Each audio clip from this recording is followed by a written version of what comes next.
and welcome to you all in PyPoint. So guys, I'm again back with this swapping video. Here जैसे कि आपको मैंने कहा था लास्ट वीडियो में कि हम स्वैपिंग के अदर कॉन्सेप्ट्स अदर वेज भी पढ़ेंगे. सो यहाँ पे हम करेंगे स्वैपिंग करेंगे अर्थमेटिक ऑपरेटर्स का यूज़ करके. आई होप आपको पता होगा कि अर्थमेटिक ऑपरेटर्स होते कौन से हैं. ठीक है, अगर नहीं पता तो लिंक डिस्क्रिप्शन में चैनल पर जाके ज़रूर देखना, सीख लेना कि अर्थमेटिक ऑपरेटर्स होते कौन कौन से हैं. ठीक है, एंड अबाउट ऑपरेटर्स आप वहाँ सीख सकते हो. ठीक है, सो स्टार्ट करते हैं आज की वीडियो, जिसमें आप देखो कि अर्थमेटिक ऑपरेटर का यूज़ करके आप किस तरीके से दो नंबर को स्वैप कर सकते हो बिना किसी थर्ड वेरिएबल के. ठीक है, ओनली द फैक्टर्स कि आप यहाँ पे अर्थमेटिक ऑपरेटर यूज़ करोगे instead of the loops and the third variable and the functions. ठीक है, सो स्टार्ट करते हैं. सो गाइस, जैसे कि आपको पता है कि मैंने बोला यूज़र से इनपुट लेके हम करेंगे. ठीक है, सो यूज़र से इनपुट लेने के लिए मैंने ऑलरेडी यहाँ पे दो वेरिएबल्स क्रिएट कर लिए हैं, ए एंड बी. देखो, वेरिएबल्स क्रिएट करने का हमारा हमेशा का रूल वही होता है, A is equals to data type specify कर दिया किस टाइप ऑफ डेटा इसमें आके स्टोर होंगे.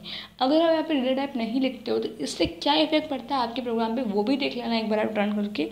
ठीक है, क्योंकि देखो अगर आप यहाँ पे स्ट्रिंग टाइप का डेटा डाल दोगे ना, अगर आपने इंट नहीं लिखा, आप अगर स्ट्रिंग टाइप का डालोगे तो वो वैल्यू और टाइप एरर आपको शो करेगा. बिकॉज हम नंबर से स्वैपिंग करेंगे तो ये ज़रूरी है कि हम यहाँ पे टाइप ऑफ स्ट्रिंग देखें. लेकिन आप स्वैपिंग कर सकते हो नंबर्स के अलावा बाकी स्ट्रिंग्स में भी. ठीक है, तो वो भी देखेंगे बट आफ्टर सम टाइम. ठीक है, तो अभी देखते हैं इसको. तो देखो यहाँ पे गाइस मैंने ए और बी नाम का वेरिएबल क्रिएट कर लिया है. ठीक है, अब नेक्स्ट क्या करना है हमें, अगेन हमें यहाँ पे लॉजिक अप्लाई करना है. जैसे कि हमने लास्ट में क्या था, हमने टेम्प इज इक्वल्स टू ए लिखा था, समथिंग लाइक दैट. आज हम ए और बी को ही करेंगे यूज़, टेम्प कुछ नहीं है हमारे इस प्रोग्राम में. ठीक है, तो देखो अर्थमेटिक ऑपरेटर्स हम जो यूज़ करेंगे वो है plus and minus only and the assignment operator. ठीक है, addition subtraction and assignment operator, इन्हीं का यूज़ करेंगे अपने इस प्रोग्राम में. सो वीडियो के एंड तक ज़रूर देखना.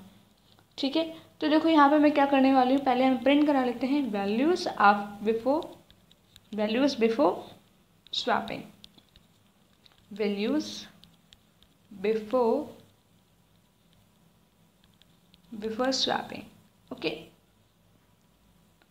सो यहाँ पे जितनी वैल्यूज़ पहले हैं स्वैपिंग के पहले ये हम प्रिंट करा लेते हैं. यहाँ पे कैसे करेंगे हम इसको, हम लिखेंगे simply print A then print B. तो इस तरीके से हमने यहाँ पे नॉर्मली अपने जो उन वेरिएबल्स को प्रिंट करा लिया है स्वैपिंग से पहले. ठीक है, अब करेंगे हम स्वैपिंग का कोड अप्लाई. यहाँ पे कैसे करेंगे, देखो ए इज इक्वल्स टू, ध्यान से देखना गाइस है, समझना भी, A is equals to A plus B.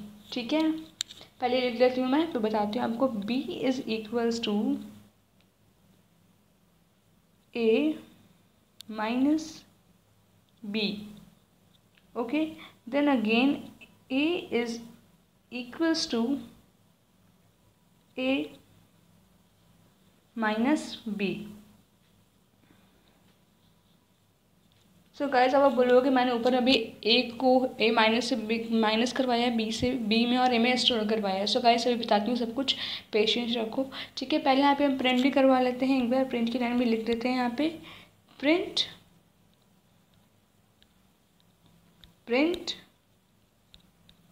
Values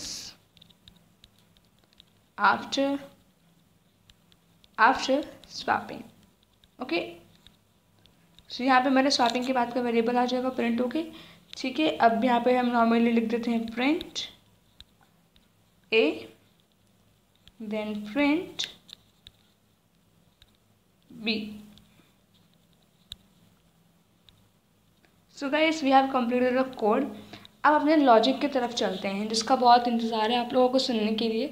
तो अब लॉजिक पे आते हैं. तो लॉजिक हमारा ये है. ठीक है गाइस, तो देखो अब मैंने जैसे कि बोला A is equals to A plus B. For example एक एग्जाम्पल लेते हैं जहाँ पे ए की वैल्यू 2 है. ठीक है, वैल्यू ऑफ ए इज़ 2. ठीक है, मैं यहाँ पे आपको समझा के देती हूँ साथ में. ए इज इक्वल्स टू 2. ठीक है, यहाँ पे a की वैल्यू 2 है एंड यहाँ पे b की वैल्यू कितनी है आपके पास, 4 है. Value of b is 4. ठीक, a की value 2 and value of the b is 4. ठीक है, अब आगे देखना है यहाँ पे गाइस, अब यहाँ पे क्या होगा, जैसे मैंने बोला a प्लस बी, तो जब मैं a और b को ऐड करूँगी तो क्या होगा, 2 + 4 इज इक्वल्स टू 6. हमें क्या मिलेगी वैल्यू 6। ठीक है, तो अब यहाँ पे क्या हो रहा है, यहाँ पे ए की वैल्यू 6 हो रही है, क्योंकि गाइस अगर आप ध्यान से देखो तो आपको यहाँ पे क्या पता चलेगा, इक्वल्स टू, यहाँ पे काम करते हैं ऑपरेटर लगा देते हैं ना, ताकि समझ में आ जाए। ठीक है, तो अब देखो यहाँ पे मैं क्या समझाने की कोशिश कर रही हूँ आपको गाइस, ध्यान से सुनना। देखो लाइन नंबर 7 में क्या हो रहा है, A is equals to A plus B लिखा है मैंने। ठीक है, तो ए की वैल्यू 2 है एंड बी की वैल्यू 4 है। ठीक है, एंड हमने ए प्लस बी का सम कहाँ स्टोर करवाया है, ए नाम के वेरिएबल में स्टोर करवाया है। ठीक है, तो यहाँ पे अभी तक तो ए की वैल्यू 2 थी एंड बी की वैल्यू 4 थी, सम कराने के बाद ए की वैल्यू हो गई है 6। ठीक है, देन नेक्स्ट लाइन पे आते हैं। नेक्स्ट लाइन में क्या हो रहा है यहाँ पे,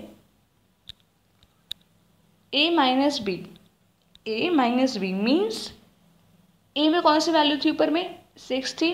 ठीक है, तो 6 माइनस, और बी क्या था, 4 था, तो 6 माइनस 4 इज इक्वल्स टू क्या मिलेगा आपको, इसका आउटपुट यहाँ पे 2 मिल जाएगा, राइट। तो अब बी की वैल्यू क्या हो गई है यहाँ पे, है ना। अब खुद सोचो गाइस, अगर यहाँ पे ए की वैल्यू चेंज हो रही है तो यहाँ पे बी की वैल्यू क्या हो जाएगी, 2 हो जाएगी। ऑब्वियस चीज़ है गाइस। देखो स्टार्टिंग से a is equals to A plus B, हमने a प्लस बी का सम किया, a में जाके स्टोर हो गया, सम क्या था 6 था, तो यहाँ पे a की वैल्यू 6 हो गई है। हमने नेक्स्ट क्या किया, हमने b में ऐड, हम b में क्या स्टोर कर रहे हैं, a और माइनस a माइनस बी का जो भी हमारा रिजल्ट निकलेगा वो हम b में स्टोर करेंगे। तो क्योंकि a ऊपर में 6 था एंड b की वैल्यू 4 है, तो 6 minus 4 is equals to 2, means b की वैल्यू क्या होगी 2। तो जैसे कि आपको बताया था मैंने कि ए की वैल्यू 2 थी एंड बी की वैल्यू 4 थी, लेकिन हमारे इन दोनों लाइंस के ऑपरेशन से क्या हो गया, ए की वैल्यू 6 हो गई एंड बी की वैल्यू 2 हो गई, जबकि 6 का कोई नाम नहीं है यहाँ पे। 6 is a temporary variable, temporary operator की तरह, टेम्पररी रिजल्ट की तरह ही वर्क करेगा यहाँ पे। ठीक है, देन आते हैं नेक्स्ट लाइन में। नेक्स्ट लाइन में क्या हो रहा है, यहाँ पे हमने लिखा है A is equals to A minus B. अब देखो यहाँ पे ए में मैंने ए माइनस बी किया, क्योंकि हमें स्वैपिंग करनी है 2 और 4 में, हमें 6 का कहीं पे कोई यूज़ करना नहीं है। तो स्वैपिंग के लिए ज़रूरी है कि जब मैंने 6 माइनस 2 करूँगी तो मेरे को 4 मिलेगा, मीन्स ए की वैल्यू वहाँ पे हमारे पास, बी की वैल्यू 2 हो गई एंड ए की वैल्यू क्या हो जाएगी, 4 हो जाएगी। सो करते हैं इसको, ए माइनस बी लिखा है। ठीक है, तो ए की वैल्यू कितनी थी स्टार्टिंग में हमारे पास, 6 थी, तो अगेन हम यहाँ लिखेंगे 6 माइनस, और ऊपर हमें बी की वैल्यू क्या मिली है, 2 मिली है। ठीक है, तो हमने लिखा है यहाँ पे 2, हमें क्या इसका मिलेगा आउटपुट, इक्वल्स टू 4। ठीक है, तो हम ये कह सकते हैं ना कि हमारे पास जो ए की वैल्यू जो अब है करेंटली, वो क्या हो गई है, 4 हो गई है, राइट।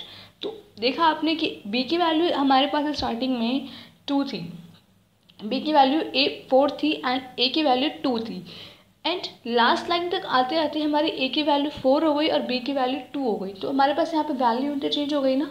तो कुछ इस तरीके से ही गाइस हमारे यहाँ पे होता है काम। तो अभी तो आपने इसको लॉजिकली समझ लिया कि किस तरीके से हम करते हैं इन चीज़ों को। ठीक है, अब आते हैं अपने प्रोग्राम को रन करके देखते हैं कि एग्जैक्टली यही आउटपुट आ रहा है या कुछ डिफरेंट हो रहा है। देखते हैं रन करके। सो यहाँ पे मुझे नंबर डालना है, मैंने यहाँ लिखा 2, ए की वैल्यू 2 थी, 2 लिखा हमने, बी की वैल्यू 4 थी, हमने 4 लिख दिया, तो 2 और 4 एंड 4 एंड 2 प्रिंट होके आ गया। सो गाइस कुछ इस तरीके से हमारे पास स्वैपिंग होती है by using the arithmetic operators. I hope आपका ये अर्थमेटिक ऑपरेटर से स्वैपिंग किस तरीके से करना है ये डाउट क्लियर हो गया हो। अगर नहीं हुआ हो तो प्लीज़ कमेंट में मुझे एक्सप्लेन ज़रूर करना, आपको कहाँ प्रॉब्लम हो रही है, क्यों हो रही है, वो मैं आपको एक्सप्लेन करूँगी, बट अपनी प्रॉब्लम को आप एक्सप्लेन ज़रूर करना। ठीक है, सो गाइस आई होप ये कंटेंट आपको अच्छा लगा हो। अगर पसंद आया हो, समझ में आ गया हो कंटेंट, एक बार कोडिंग देख लो फिर से, समझ में आ गया हो कंटेंट तो प्लीज़ लाइक शेयर सब्सक्राइब तो कर ही देना, क्योंकि आपको ऐसे ही और अच्छे अच्छे प्रोग्राम्स देखने को मिलेंगे इन फ्यूचर। तो उसके लिए क्या ज़रूरी है कि आपको सब्सक्राइब चैनल रहेगा तो आपके पास नोटिफिकेशन भी आ जाएगी। ठीक है, thank you so much guys for watching this video and keep learning and keep coding with Python.